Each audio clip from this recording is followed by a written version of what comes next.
The Fantastic Wizard in My Shed by Simon Farnaby, illustrated by Claire Powell and read with the kind permission of Hodder Publishers. So in the last chapter, Merdyn had recovered Thunderian, he'd done some magic, they'd gone back to Rose's house, they were being chased by the police, Sergeant Murray has accidentally swallowed a love potion, and everything's a little bit chaotic as always. So let's find out what happens in chapter 18 when we're back to the Dark Ages. This is called Filthy Liars and Town Criers. James Alexander de Selby was the first to find a clue as to the whereabouts and whenabouts of the missing Warlock Merdyn the Wild. He'd been chosen specifically by Evanhart because he was a rebel just like Merdyn. He had wild white wispy hair that he never brushed and a bizarre scientific theory that all space, time and matter were as one and had been forever and forever would be. What a weirdo, eh? As if that could be true. He was as delusional as that oddball Einstein. He was also a rather nice man, but sadly nobody knew that because they all avoided him and his bizarre ideas at all costs. It was a pleasant surprise then when de Selby received the order from the king's daughter asking him to come to the royal castle to help find a criminal lost in the rivers of time. As soon as he arrived, de Selby asked Evanhart if she had anything in her possession that Merdyn the Wild had touched. "He did maketh this for me on my birthday at the School of Alchemy," Evanhart said sadly, passing the scientist a beautifully hand-carved squirrel. "He was always making me something or other in the old days. This object's very precious to me because it is made from the same piece of wood as Thunderian, Merdyn's staff." No sooner had Evanhart uttered that last F sound than de Selby picked up her precious squirrel, placed it on a metal plate and shoved it unceremoniously in the fire that was burning in the hearth. Evanhart could barely find the words. "What the? How dare they?" "Sorry," said de Selby as the squirrel turned to ash upon the plate. "Didn't I say that it would change shape?" "Change shape? 'Tis burned to a cinder." "Granted, 'tis a little less solid than 'twas," admitted de Selby, "but 'tis still there. Ta-da!" He grabbed a pair of tongs, pulled the squirrel ash from the fire and placed it inside a strange contraption he'd brought with him. It looked a bit like a pizza oven, except that it was covered with dials, levers and measuring paraphernalia, and pizza ovens hadn't been invented yet. "I've broken the wood down into ash, or to be more accurate, monocubes," explained de Selby, and he gave a little giggle at the wonder of it, in the way only mad scientists who fully understand something mind-blowing that no one else gets can. "I'll spare you the complex details, but it worked along the lines of what is now known as atomic tracing, whereby the tiniest fragments imaginable can be tracked to their origins, sometimes as far back as the Big Bang, taking into account variables, high-density, column constructions and bananagrams. As I said, I'll spare you." Next, de Selby activated the machine by cranking a wheel on the side, much like the steering wheel of a ship. The bizarre device squealed and belched like a constipated piglet, and dials spun wildly. "What happeneth now?" asked Evanhart, fascinated. "Not entirely sure," said de Selby. "'Tis first time I've used it, if I'm honest." "What?" Evanhart began. At that moment there was a loud ding, ding, ding.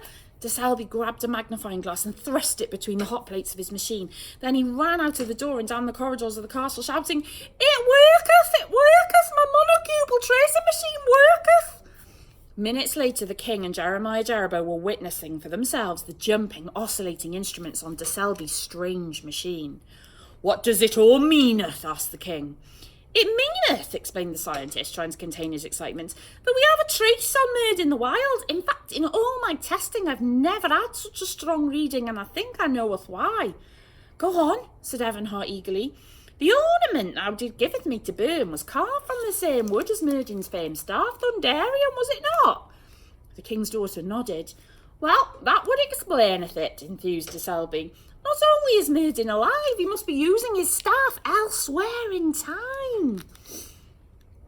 "'Tis impossible," spat Jerobo haughtily. "I did throw at the staff down the well myself at the court hearing."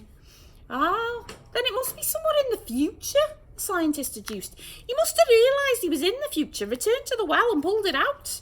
"There we are then," said the king. "He is found." "Not quite," warned de Selby. "He could still be 50, 100, 1,000 years in the future. We needed to narrow it down much more, but I'm confident I can do it." Evanhart felt a flutter of excitement rising within him. Merdyn was alive. "Well, my dear," said Jeremiah, "ever since their engagement he had been taken to using endearments such as this whenever he could, much to Evanhart's annoyance. Soon we can be married." After thou have used thy spellbook to go and retrieve him as promised, of course, the king added. Jerabo forced a smile. Nothing could giveth me greatest pleasure than to put this wrong of mine.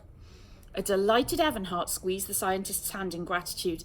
I thank thee, good Dysalby, she said. If Merdyn is returned, we shall see thou art handsomely rewarded, 40 pieces of gold no less.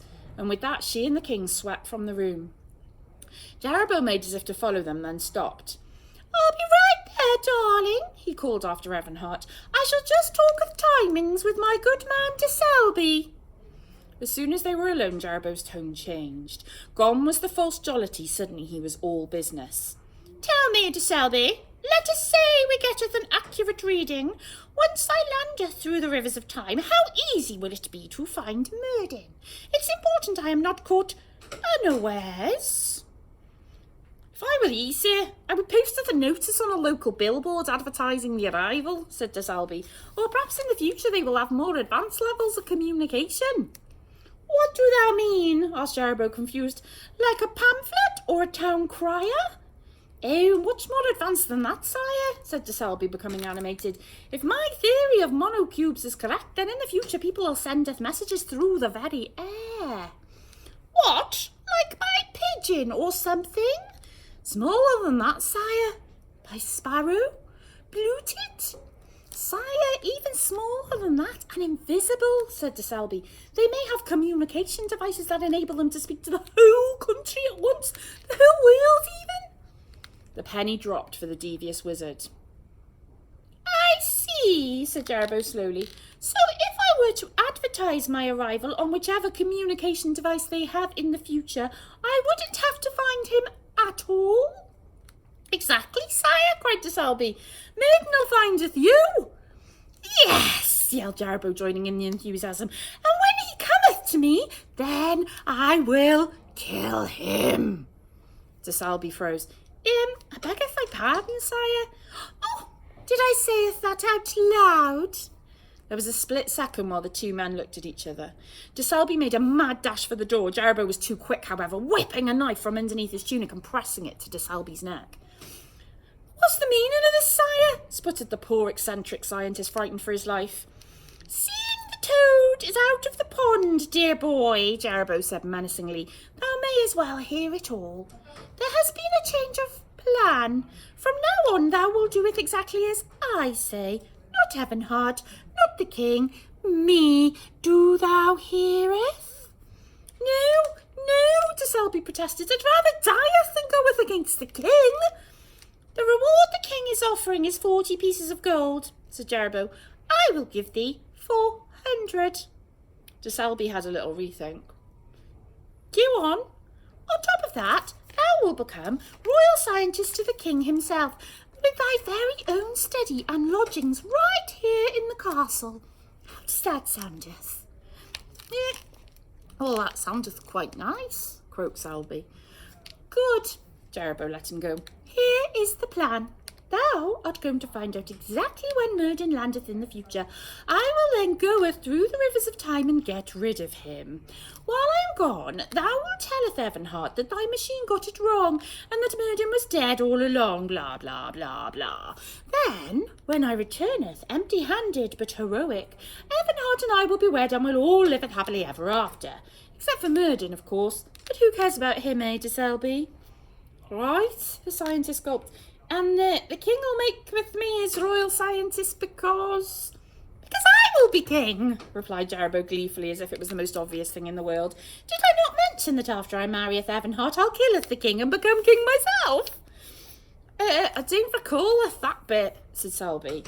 Actually, Jerabo admitted, thinking about it, I should have added the king to the list of people who won't live happily ever after, shouldn't I?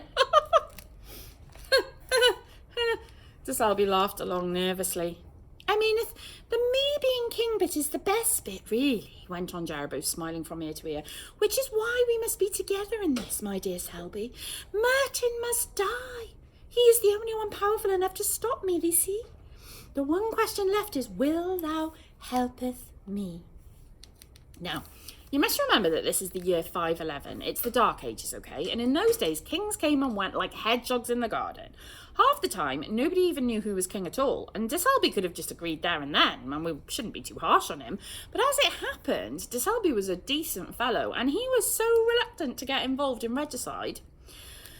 I suppose if I'm with thee, he stammered, 'tis just, I feel a shrew uncomfortable helping with acts of murder. Swing! Jerboa pressed the knife against De Selby's lips this time. Shh, my dear De Selby, badly thou answereth. I wanted thee to meet somebody. The terrible wizard lifted up his tunic and showed De Selby a keychain on his belt. Except on the end of the keychain, instead of a key, was a tiny peasant man hanging upside down. He waved at De Selby. De Selby, not knowing what else to do, waved back. This is the last man who did turneth me down, Jerboa said coldly. The tiny little man looked up at De Selby with a sad, upside-down expression. His eyes full up with weary hate, he spoke 4 words. I'd do it, mate. How horrible is Jerboa? So, that's the end of chapter 18. Join me next time for chapter 19. Pardon, Mrs. Arden, there's a wizard in our garden. See you then.